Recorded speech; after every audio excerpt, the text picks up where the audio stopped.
नमस्कार। ओम नमो नारायणाय। आज हम इस वीडियो में बात करेंगे कि संध्या काल यानी कि शाम को किन किन कार्यों को नहीं करना चाहिए। आज के ऐसे दुनिया में हमें ज्ञात ही नहीं है कि संध्या काल में कौन से काम काज नहीं करनी चाहिए।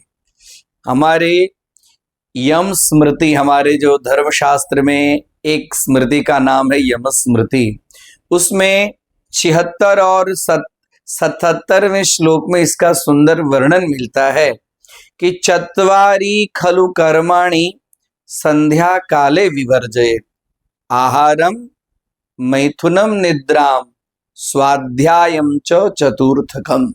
यह 4 चीज व्यक्ति को संध्या काल में नहीं करनी चाहिए।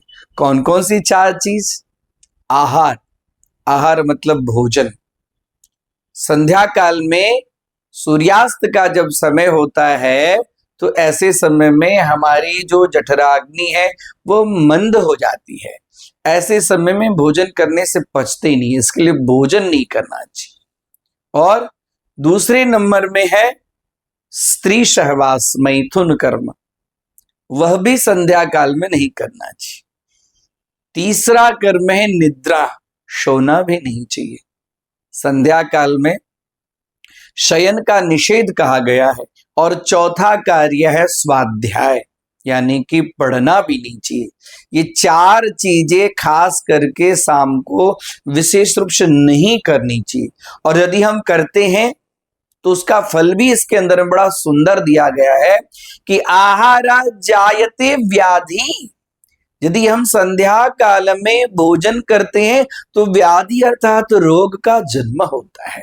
और क्रूर गर्भस्य मैथुने, स्त्री सहवास यदि हम करते हैं तो ऐसे समय में आतताई क्रूर दैत्यों का जन्म होता है। और निद्रा श्रियो निवर्तन्ते, निद्रा श्रेय अर्थात संध्या काल में सोने से श्रीहीन लक्ष्मीहीन हम हो जाते हैं। और स्वाध्याय मरणम ध्रुवम, और यदि शाम को स्वाध्याय करते हैं तो पढ़ते हैं तो कई जगह इसका वर्णन ऐसा होता है कि विस्मरण हो जाता है। लेकिन यह यम स्मृति में तो यहां तक कहा गया है कि संध्या काल में पढ़ने से मरणम ध्रुवम निश्चितम, मरण हो जाता है। इसके लिए विशेष रूप से संध्या काल में भोजन, मैथुन कर्म, निद्रा और या स्वाध्याय, यह 4 चीज विशेष रूप से नहीं करनी चाहिए। आजकल हम बच्चों को देखते हैं कि संध्या काल में सो रहे हैं, संध्या काल में पढ़ाई कर रहे हैं, संध्या काल में भोजन कर रहे हैं। तो ऐसे समय में हम अपने बच्चों को इन सब चीजों से दूर रखें।